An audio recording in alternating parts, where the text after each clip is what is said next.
You need to watch this if you crave chills down your spine. Welcome to Soul Studios. Here, true crime meets the unknown. Suspense lurks in every shadow, and supernatural forces whisper from the dark. We craft chilling, edge-of-your-seat short stories inspired by the eerie, the unexplained, and the most haunting mysteries. 3 new stories drop every week, each one darker than the last. Are you ready to step inside? Subscribe now before the next story finds you.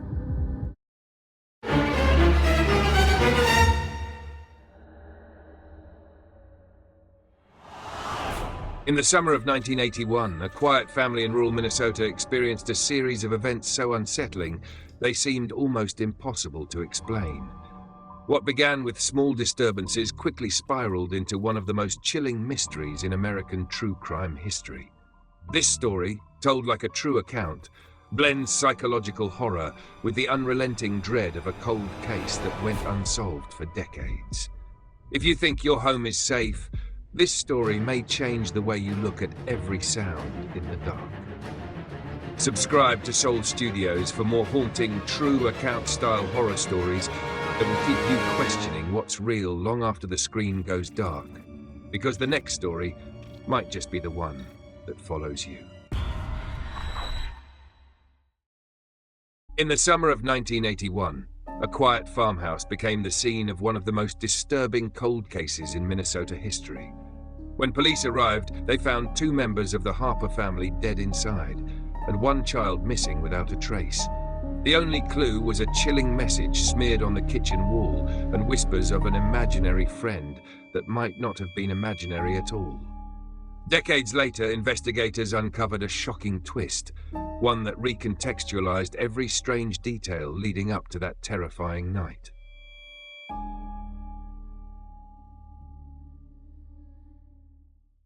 June 1981, Lakewood, Minnesota. The Harper family had just moved into an old 2-story farmhouse on the outskirts of a small town. Jack Harper, 34, a Vietnam veteran seeking a peaceful life, hoped the countryside would ease his lingering nightmares. His wife Lydia, 32, decorated the home with cheerful yellow curtains and a second-hand radio that constantly played upbeat tunes from the local station. Their children, Emily, 14, and Tommy, 8, were promised a fun rural summer away from city chaos. On sunny afternoons, Emily rode her bike down dirt lanes while Tommy chased grasshoppers in the front yard. The scene was idyllic, almost cinematic. Golden fields, a red barn, and the Harpers smiling on the porch at dusk. But as July rolled in, subtle fissures formed beneath the picture-perfect summer. Lydia noticed Jack standing at the window late at night, smoking and staring into the dark expanse of their yard. He'd mentioned things like, "I swear I heard footsteps out by the barn," only to dismiss it with a nervous laugh when Lydia asked what he meant. Jack's war experience had left him prone to insomnia, so at first Lydia assumed his restlessness was just old ghosts of combat. Still, she couldn't shake the feeling that something was off. In her journal that month, Lydia scribbled, "Jack checks the locks twice every night now. Maybe he just wants us safe. Maybe I'm worrying too much."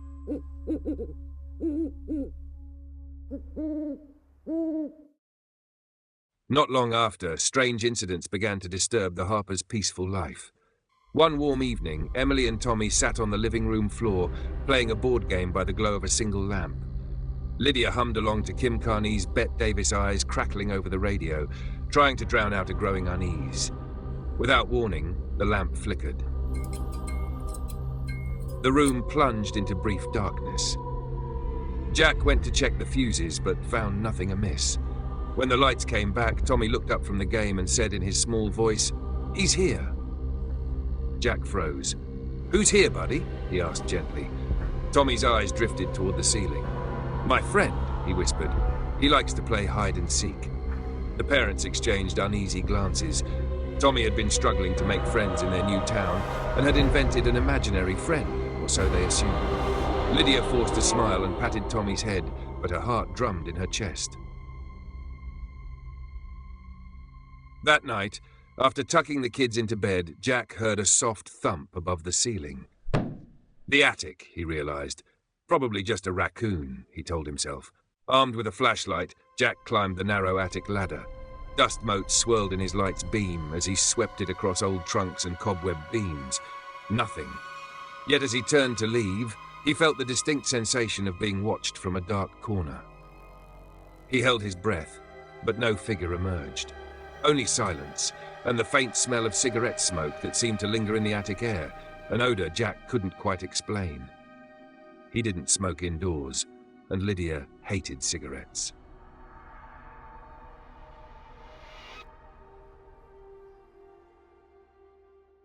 Over the next week, the unsettling incidents escalated. One afternoon, Lydia found the kitchen window standing wide open, curtains fluttering in the breeze, even though she was sure she had latched it. A glass jar that had been on the counter was shattered on the floor, as if knocked off by someone or something. Jack's unease turned to determination. He confided in a neighbor, Frank Coleman, about his suspicions that someone might be sneaking onto their property. Frank, a retired cop, initially chuckled, suggesting the old house was playing tricks on Jack. But he grew serious when Jack showed him footprints in the mud under the kitchen window, prints too large to be Jack's and too fresh to be old. Frank helped Jack scan the property that evening. They found nothing except an old stuffed rabbit toy propped oddly in the barn's loft. It belonged to Tommy, but how did it get there? Tommy claimed he'd lent it to his friend. That same night, July 14th, a frantic scare sealed their growing terror. Around 9 p.m., Lydia realized she hadn't seen Tommy in over an hour. He had been catching fireflies in the front yard at dusk, and now he was gone. Panicked, the Harpers scrambled through the dimming light, calling their boy's name. Jack's flashlight caught a glimpse of movement at the tree line behind the barn. He saw Tommy standing hand in hand with a tall, lanky figure at the edge of the woods. "Hey!" Jack shouted, adrenaline surging as he sprinted forward. The figure released Tommy and darted into the darkness of the pines. Jack reached his shaking son, clutching him tight. Tommy was safe, sobbing that he was sorry for wandering off. Between breaths, he insisted he wanted to show me the treehouse. Jack's blood ran cold. They didn't have a treehouse. Someone had tried to lure his child away.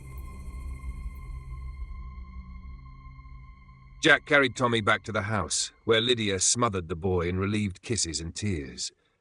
Jack's face was pale and set in fury. He grabbed his hunting rifle from a locked case, a relic from his military days, and stationed himself on the porch, eyes scanning the tree line for any sign of the intruder. Lydia phoned the Lakewood Sheriff's Department with trembling fingers. 2 deputies arrived within 15 minutes, red and blue lights flashing across the cornfields. They took statements, but with no clear description of the man. Jack had only seen a silhouette, and Tommy mumbled about his friend. There was little to do. One deputy suggested it was likely a drifter passing through, or a neighbor playing a prank. The other pulled Jack aside, eyeing the rifle, and gently asked if Jack might have imagined some of it. After all, stress can play tricks. Jack seethed at the implication. To appease them, he agreed to keep watch and call if anything else happened. The police car rolled away, leaving the Harpers in tense silence. Lydia tried to comfort Jack that night in bed, but he remained upright in a chair by the window, the rifle across his lap.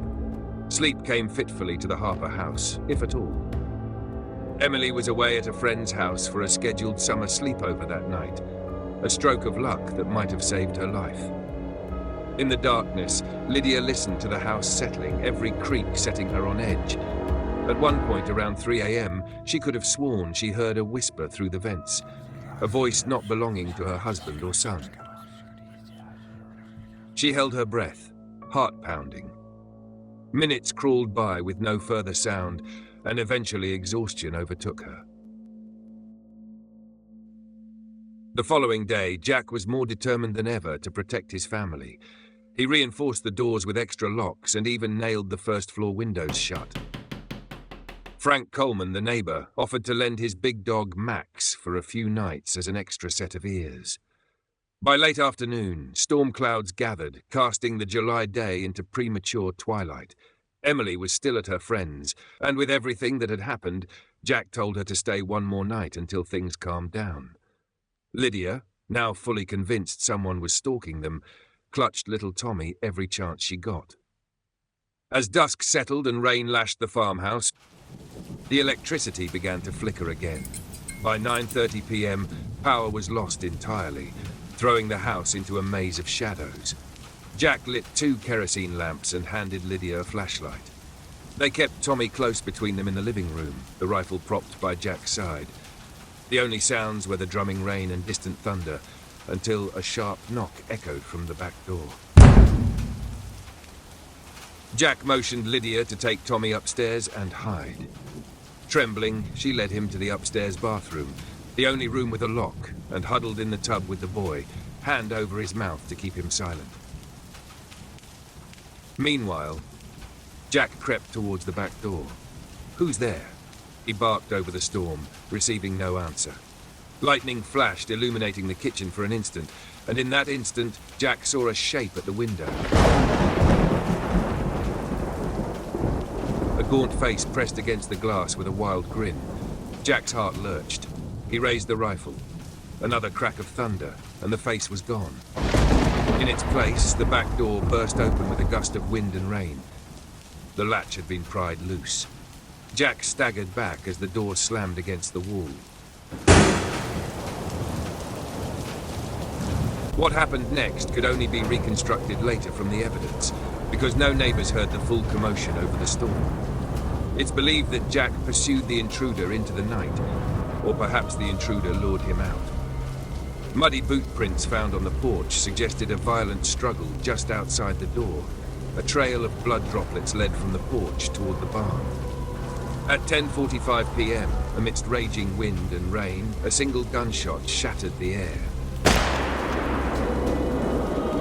One neighbor did report hearing that gunshot and thought it was a lightning strike. It would be hours before anyone realized what truly happened at the Harper farm that night.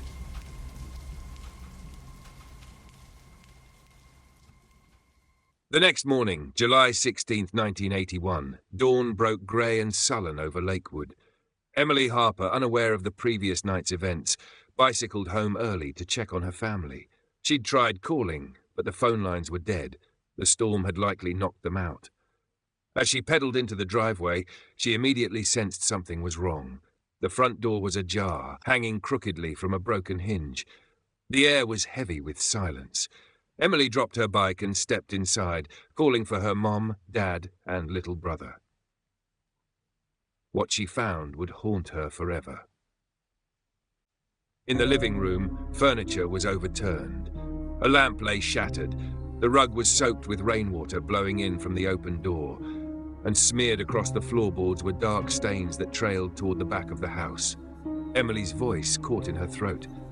She followed the gruesome trail, each step heavier than the last, until it led her to the kitchen. There on the linoleum lay her mother, Lydia Harper. She was sprawled on her back, eyes open in a lifeless stare at the ceiling. Her arms were bruised, and there was dried blood on her nightgown.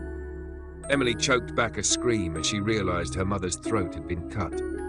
The awful stain spread around her suggested Lydia had been dragged from elsewhere into the kitchen. On the wall, written in what looked like blood, was a single word: friend. Emily stumbled backward, shaking uncontrollably. She nearly slipped in the blood as she spun and fled out the front door, screaming for help. Frank Coleman, hearing her cries, sprinted over from next door and, upon entering the house, immediately called the sheriff. The rain had stopped, but the nightmare was only beginning. Deputies found Jack Harper's body in the barn, just as the evidence hinted. He had been shot once in the chest at close range, and his own rifle was found near his hand, one round discharged. It appeared he fought ferociously. The barn was in shambles, tools knocked over, hay bales scattered. Jack had blunt force injuries, suggesting a desperate struggle before the fatal shot. Yet, Tommy Harper was nowhere to be found. Only his small red baseball cap remained, dropped in the mud outside the barn. The Harpers' borrowed dog, Max, was found too. The loyal German Shepherd mix had been slain, likely with the same knife that killed Lydia. A bloody hunting knife was recovered from the kitchen counter. It seemed Max had tried to defend the family. This grim discovery deeply upset Frank, who had lent them the dog. He had to excuse himself upon seeing the scene.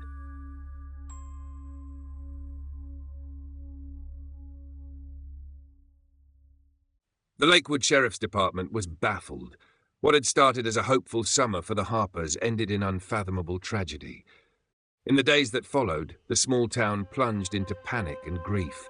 Roadblocks were set up on highways leaving the area, and search parties combed the woods for any sign of 8-year-old Tommy or the mysterious intruder.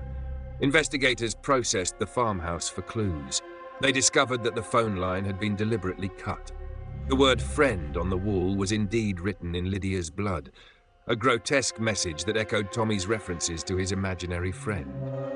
In Tommy's bedroom, under his pillow, police found a crude crayon drawing that made their blood run cold.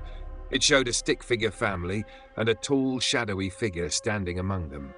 In a child's scrawl beneath it were the words, "Me and friend." At first, suspicion inevitably fell on Jack Harper himself. Could this have been a murder-suicide? But that theory faltered quickly.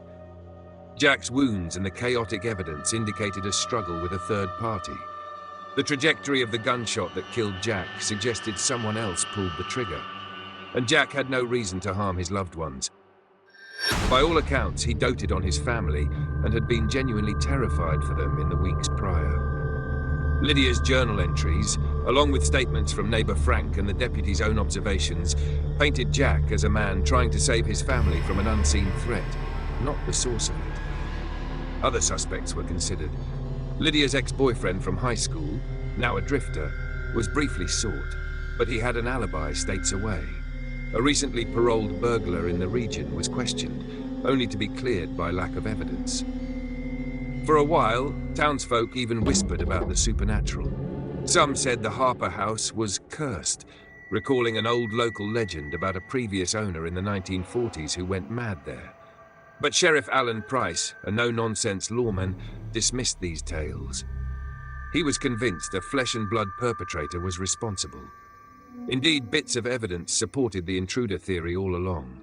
Unidentified fingerprints smudged in Lydia's blood that didn't match any family members.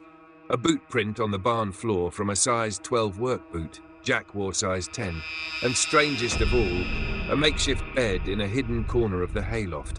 Just some old blankets, food wrappers, and cigarette butts. It appeared someone had been living in the Harper's barn, watching them. The cigarette butts were from an off-brand not sold in local stores, a tiny clue of an outsider. Police collected all these items, but in 1981, forensic technology was limited. They had evidence of a mystery drifter, but no way to identify him. Months rolled by with no sign of Tommy. Extensive searches and even national TV coverage, a segment on Unsolved Mysteries in 1982, yielded few leads. Emily Harper, the sole survivor, was sent to live with her aunt in Wisconsin, carrying with her unimaginable trauma and a lingering hope that her little brother might somehow still be alive. The Harper farmhouse eventually sold, and the new owners knew nothing of its dark history, not at first anyway. The case went cold. Years turned into decades. The Harper Family Cold Case became a ghost story told around Lakewood. Kids would dare each other to bike past the old Harper place at night. Some swore you could see a shadowy figure in the barn window or a child peeking from an upstairs room. It became local lore, the kind that leaves a scar on a community's collective memory. But for investigators like Sheriff Price, who retired in the 1990s, and for Emily Harper, it was no ghost story at all. It was a real-life nightmare without an ending. 40 years later, in 2021, a determined cold case detective named Marisol Young reopened the Harper file. Advances in forensic science offered new hope. Evidence from the scene, those cigarette butts and a blood sample taken from under Lydia's fingernails, was sent for modern DNA analysis. The results came back with a hit in the National DNA Database. To everyone's astonishment, the DNA matched a man named Charles "Charlie" Mathers, a transient handyman with a long criminal record. Mathers had died in 1985 in another state, but not before being suspected of at least 2 other family murders eerily similar to the Harper's case. In both of those incidents, parents were killed and a young child disappeared, never to be found. Mathers was never convicted for those crimes. He'd been serving time for an unrelated assault when he died in prison. Now, decades later, it appeared had been the imaginary friend lurking in the Harper house all along. This revelation sent shockwaves through the community. The clues now fell into place. Mathers was tall and lanky, matching the silhouette Jack saw. He was a drifter who had worked odd jobs near Lakewood that summer, likely scouting for victims. He smoked a peculiar brand of cigarettes, the same off-brand found in the barn. It's believed Mathers befriended Tommy somehow, perhaps approaching the lonely boy during play, posing as an imaginary friend or simply a kind stranger only Tommy ever saw. Mathers had a twisted history of gaining kids' trust. Investigators realized that Tommy's talk of a friend was the biggest warning sign of all, one tragically misunderstood at the time. As for that horrifying night, forensic experts suspect that Mathers, after luring Jack outside and mortally wounding him in the barn, returned to the house. Lydia likely confronted him in a desperate fight to protect her child, evidenced by the defensive cuts on her arms and the DNA under her nails. She managed to wound him. There was a trail of his blood drops, but he overpowered her and slit her throat. The bloody message, "friend," on the wall was his taunt, a final cruel joke aimed at the horror-struck community. Mathers then snatched Tommy and vanished into the storm. Whether Tommy was kept alive for a time or killed that very night remains an agonizing mystery. Given Mathers' pattern, detectives fear the worst, but they never found Tommy's remains. The twist recontextualized everything. All those nights, Jack thought he heard footsteps or felt eyes in the dark. He had. Mathers was hiding in their barn all along, like a monster in their backyard. Tommy's imaginary playmate was real, a living nightmare that crept in under the guise of friendship. The Harpers' tragedy was not a case of a father's madness or a family curse. It was the work of a methodical predator moving through small towns under cover of innocence. When Emily Harper, now middle-aged, was informed of this breakthrough, she broke down sobbing. For 40 years, she had been tormented by questions with no answers. Part of her even feared that her own father might secretly have been responsible, or that she would go to her grave never knowing the truth. Learning about Mathers was horrifying, but it at least replaced terrible uncertainty with some measure of truth. "My dad died a hero," Emily told a local reporter through tears. "He fought for us. I wish he'd won." With Mathers dead and gone, the Harper case was officially marked solved in 2021. Yet so much remains ambiguous and haunting. Tommy Harper's fate, for one, is still an open question. His body has never been found. Some hold out hope that perhaps, like those rare, astonishing cases where missing children turn up alive decades later, Tommy could miraculously be out there, not knowing who he is. Others sadly conclude that his small bones likely rest in some unmarked patch of earth, lost to time and memory. Lakewood residents still talk about the case in hushed tones. The new owners of the Harper farmhouse reported that during renovations, they found a hidden crawl space above the attic. Inside were old candy wrappers and a crude map of the farm sketched on a scrap of paper, likely relics of Mathers' twisted vigil over the Harpers. The owners also swear that on quiet nights, they occasionally hear soft footsteps in the attic, as if the past itself refuses to rest. Perhaps it's just their imagination, or perhaps some echoes of 1981 remain embedded in those walls. In the end, the Harper family's story is a cautionary tale that chills all who hear it. The real horror wasn't a ghost or a demon, but a living, breathing person hiding in plain sight. Jack Harper's instincts were right all along, but the truth was more terrible than anyone imagined. The case that began as a sunny summer getaway transformed into a slow-burn nightmare, one whose final secrets took 40 years to uncover. And even with those answers, the fate of one little boy and the full darkness of that night remained shrouded in uncertainty. To this day, on warm summer nights around Lakewood, some neighbors claim you can still hear a child's laughter echoing near the old Harper barn, or see a flicker of light in that long abandoned attic window. Perhaps it's nothing more than local legend, or perhaps it's Tommy Harper, forever lost in the void between a happy childhood and the unspeakable evil that stole it away. One thing is certain, The Harper family's tragedy will never be forgotten, and the question of what really happened on that stormy night will haunt all who dare to look for answers.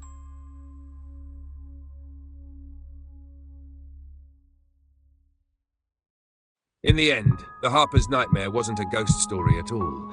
It was the chilling reminder that the most terrifying monsters are human. 40 years later, the truth surfaced, but one haunting question remains. What really happened to little Tommy Harper? Some answers bring closure, others leave wounds that never heal. The past doesn't stay buried, it waits in the dark. Every story has an end, but here, the mysteries never stop. Thank you for watching and being a part of this journey into the unknown. Your support keeps these stories alive, and there's plenty more waiting for you. We drop 3 new stories every week, so if you crave suspense, the unexplained, and the downright chilling, make sure you're subscribed and ready for what's next. Until then, keep your lights on, your doors locked, and remember, some stories stay with you long after they're told.